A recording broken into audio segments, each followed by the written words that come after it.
Hello and welcome to German Currents Film Festival and to our screening of When Hitler Stole Pink Rabbit. And I'm honored and pleased to have the Academy Award winning filmmaker of the film, Caroline Link, with us today. Hello, Caroline, how are you doing? Hello, thank you for having me. I feel very honored that you show my movie and I'm glad to be able to talk to you. No, thanks for bringing the film to Los Angeles. And congratulations on the German Film Award in Gold for the film that you just recently won. Thank you. Thank you. Caroline, I just want to go back a bit and talk to you how you got into filmmaking. I read online that you were an au pair in the United States, and then when you came back, you decided to become a filmmaker. Is there a correlation between the two, or was it just you needed some time off? Not really. I was very grateful to my parents that they said I can do for a while whatever I want. I don't have to jump right in a university or something. And I wanted to go to America. My big dream when I was 18 was to go to America and to stay there for a while and to live with American people and to get to know the country and to travel, of course. And I was able to do that. And I had a wonderful family in Huntington Beach, in Orange County, and I stayed with them for 10 months, I think, and I'm still in touch with them. I mean, I still write to the boys, and I'm still in touch with the parents. So that's very nice. I had a wonderful time there when I was Oh, 18, a long time ago. this is wonderful. I hope you come to visit soon again. What Yeah, is the, thanks. I mean, Yeah. I know also me, we all moved here to the US. What is the fascination about the US you feel and so many young people that want to be an au pair or that want to live in the United States for a while? What was it personally for you? No offense, but I don't know if it's still the same. I mean, Hmm. the last 4 years under your president really damaged a little bit the reputation in Europe of the United States. If I may say that, because I have a 17-year-old daughter, and she is thinking about traveling and maybe even doing au pair. She would like to go to France or she would like to do something in Europe, I think. But America, let's see what happens next week. Let's see what happens, and then we see how everything develops. But I think for me, America was the country to go to, and I'm afraid to say that this is not really what young people today think of. The feeling towards America is much more ambivalent, and I think. Of course, there are still the wonderful people that I met, and I always love being in America, but yeah, it changed a lot. Everything changed a lot. And you're kind to say it changed it a little bit because I think it changed it a big time the past 4 years, and I Yeah, do hope the world and the US and the relations between Europe and the US will change again. yeah. Um, so, Caroline, you adapted, books by Stefan Zweig, by Erich Kästner, and now Judith Kerr. How do you find the material, and how do you go about finding, material for your next film? And what piqued your interest, especially with als Hitler das rosa Kaninchen stahl? This movie was offered to me. The novel was offered to me by young producers from Berlin.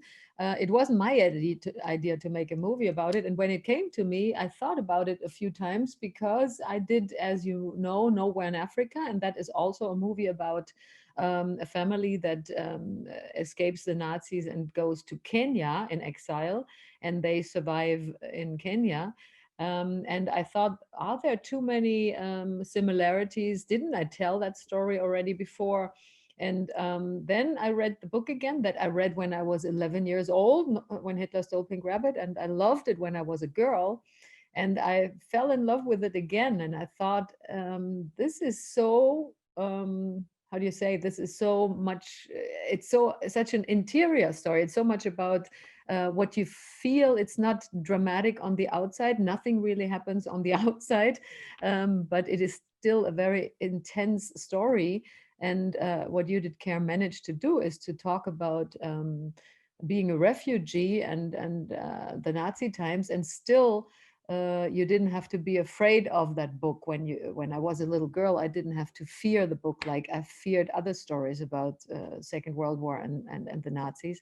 So I was always very grateful to her that she wrote that book in a way that was intense, and she didn't play the whole situation down, but you didn't have to fear the book. That was unique. And I thought, okay, that is not easy to put on screen because, as I said, not much happens. But I said, okay, if I do it, I don't want to dramatize the outside. I don't want Nazis hammering on the door. I don't want the typical Nazi story. We have to manage to somehow tell that story the way Judith Kerr did, in a very subtle way, and still achieve this intensity.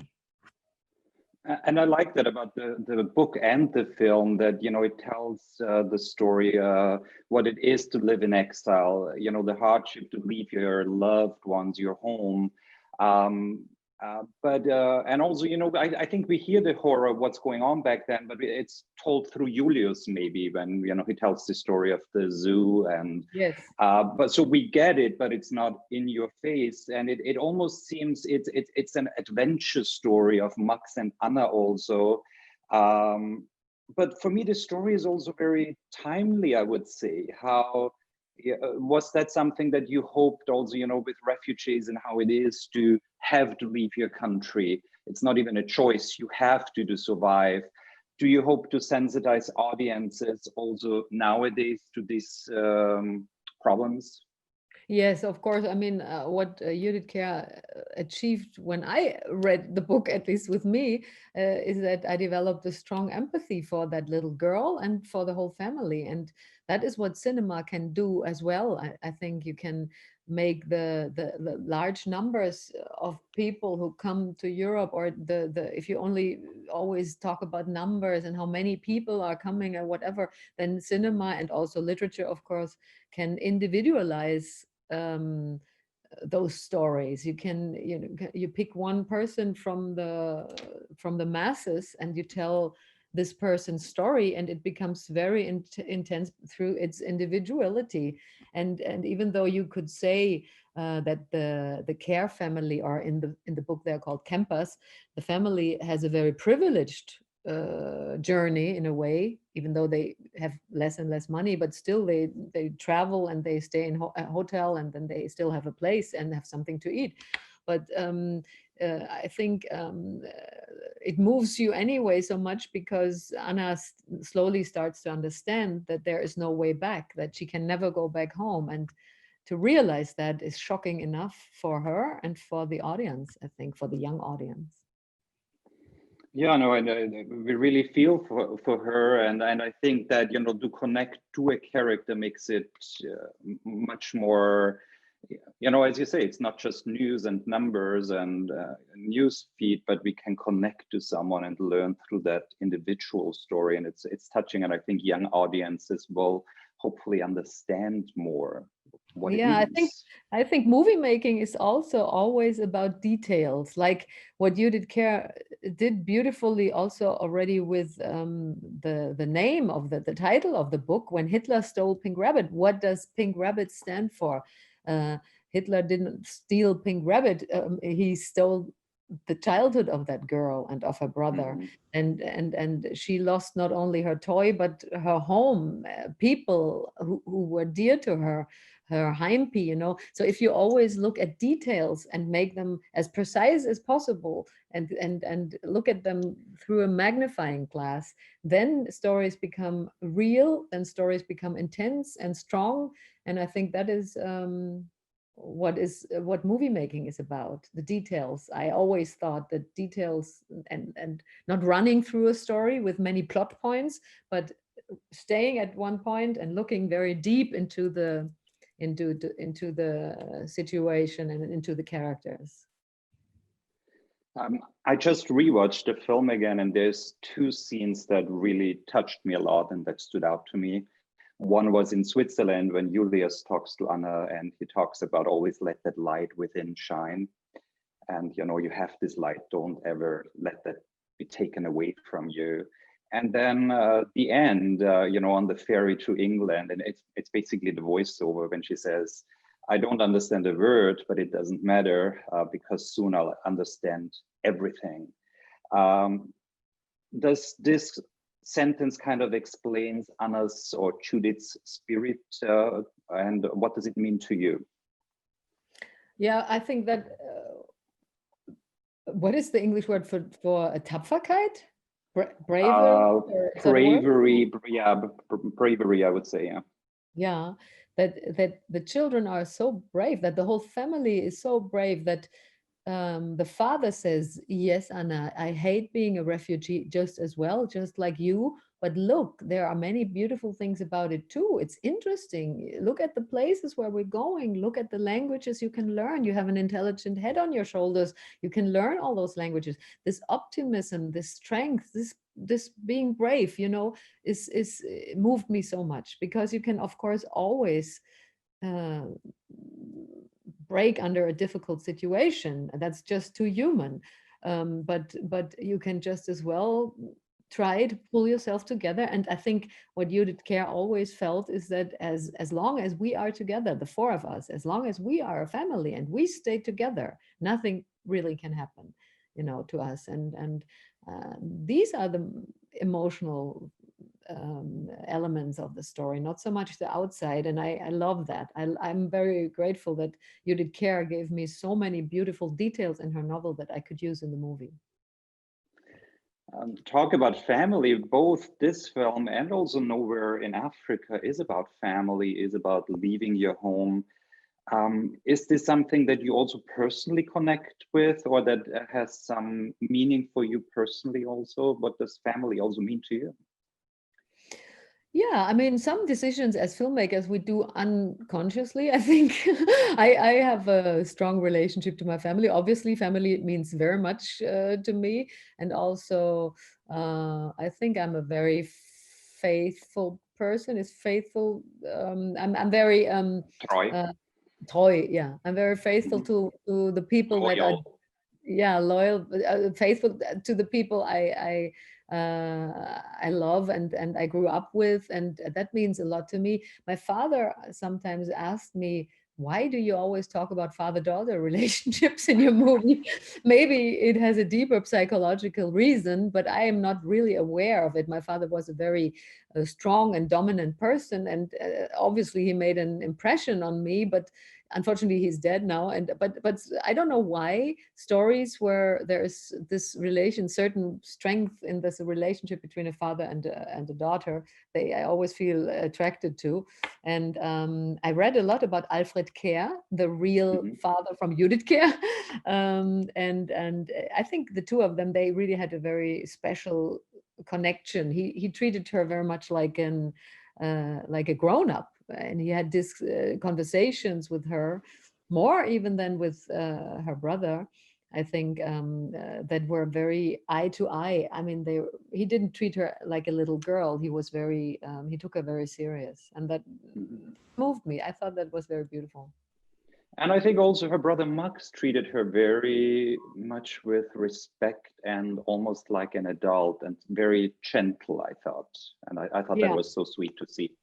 Yeah, I'm not sure, of course, whether everything that Judith Kerr wrote down when she was about 50 is reality. I mean, that is a story, and she doesn't call Anna Judith. She calls her Anna because she knows, or she knew when she wrote the book, that all that is so long ago that it's not an autobiography, but it is memory, and memory, I think, is very subjective. I mean, if you ask Max about the same story, he would probably change some details and remember other parts of the story, but that is how our brain works. I think we remember things how we want them to be, and so I don't think that Judith Kerr ever said that this is the way it was. And maybe sometimes the parents fought, maybe sometimes her brother treated her bad, and maybe the children knew more than they know in the book from Judith Kerr, because in real life, I doubt that the parents could always keep all the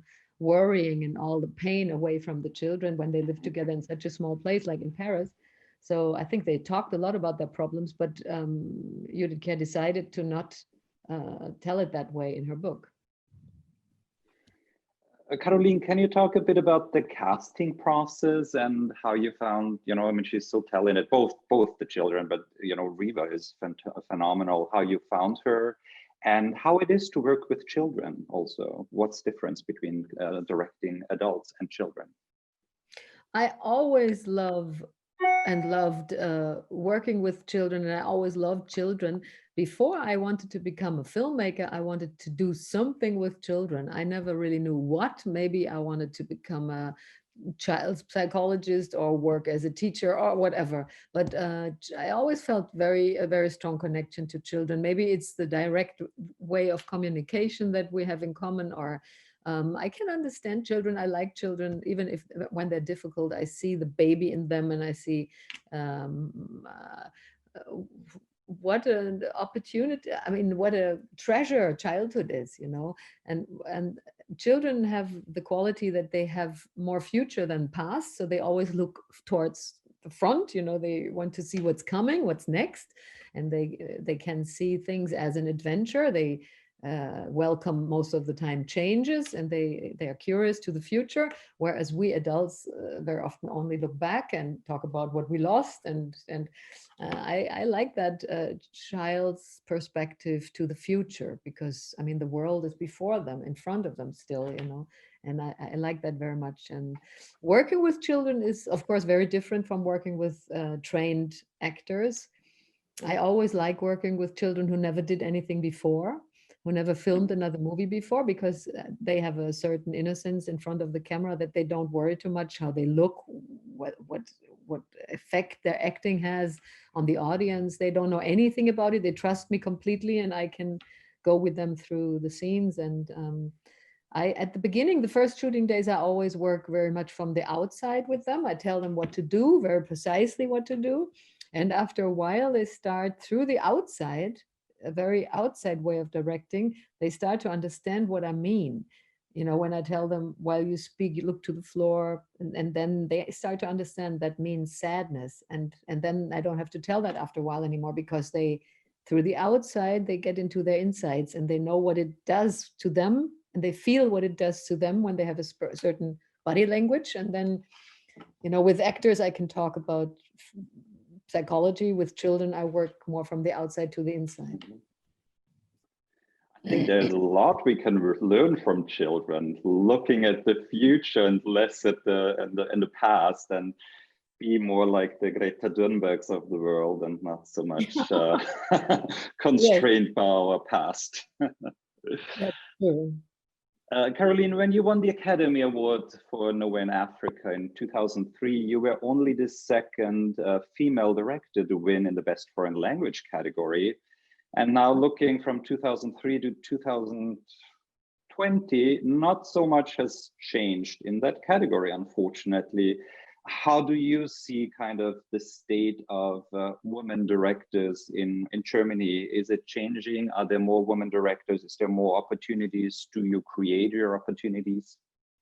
Yeah, I think it's getting better. I think there are more women as well who really want to do it. I always tell my students on film school, you have to want it. You really have to want directing, and that is not always pleasant. I think you can direct on the set in many different ways. You can do it in a very gentle and quiet way. You don't have to be bossy or pushy or male or anything, but to get the attention, to get the money, and to get the permission to start is sometimes difficult. And for that, in that process, you have to be a little bit tough and dominant, because you have to discuss with the money people. You have to discuss whom you're casting, you have to get your crew together. You have to, how do you say, durchsetzen? Be firm, yeah. You have to. Oh my God, I cannot think about it. You have to really bring your ideas through all those other opinions, Mm-hmm. And so in that process, in the preparation, sometimes you need to be a little bit strong in your own will, and on the set, then there are many ways to direct, and you don't have to be we don't have to copy men to make great movies. on this film, you collaborated with Academy Award nominated composer Volker Bertelmann, also known as Hauschka, for the score. And his music, it's not a period music. It's very emotional at points. It's used very wisely in the scenes, I thought. Can you tell us a bit about what the early discussions were with Volker and what notes you gave him, what you were looking for as far as the music in the film? For me, I always talk with composers about one theme that describes my protagonist. There's one melody, one theme, and it might be really simple. And in this case, it was quite simple, Anna's theme. That when we have that, then everything else comes together quicker, you know. But the theme of the protagonist is for me always a communication challenge with the composer. Do we talk about the same movie, about the same story? And I think it's very difficult to invent or compose little themes that are simple and not too strong and not too manipulative. And yeah, it took us a while to find it. We didn't want to get the whole thing to get too big or anything. And then once we had the theme and we had the different colors of the music, then it all came together quickly. It's beautiful, as is the movie, of course. So you just said that you also teach film students. And, you know, I know we have in the audience here some film students. If there's, I know it's difficult, but if there would be one piece of advice you could give to up and coming filmmakers, what would that be? Oh God, if I knew the recipe to make great movies. I know it's always an advice that I give that is not always a guarantee for a great result, but I think without that you cannot have a great result. And that is something that sounds very simple, that you really have to talk about yourself. I want to see, when I see a movie, I want to feel the director. And many times, and especially today, there's this tendency in Germany as well, that too many people put too many ideas and visions and opinions into movies, or they try to do it. And I never allowed that to happen because I really think from my first movie, Beyond Silence, until today, even if I make a movie out of a novel and that is literature that already exists, still people can see my view onto childhood, onto family, onto the world. And when you direct love scenes, suspense, childhood, whatever, when you talk about emotions, and every movie in a way talks about emotions, I, as an audience, I want to get to know the director and his vision of the world. And I want openness, honesty, and I want to see how they are ticking, the filmmakers. And I don't like movies that are made by too many opinions. They become unpersonal and constructed. And to me, I don't feel anything then. So stick to yourself. But of course, it's good if this opinion is halfway interesting, you know. Sometimes advice is helpful, but only take the advice if it really resonates in you, if it really makes sense to you. Sometimes people are smart and can give very good advice, but it has to have something to do with what your vision is, you know. Mm-hmm.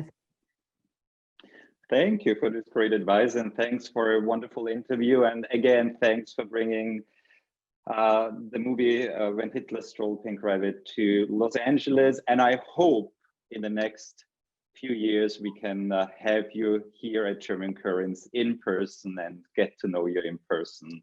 Thank you so much, Carolina. So nice. I can't wait. I want to come back to America. And well, you have to come to German Currents and invite your guest family from Huntington Beach, so we can all meet them. That would be wonderful. Yeah, that would be wonderful. All right. Thank you so much, Carolina. I appreciate it. Thank you. Bye-bye.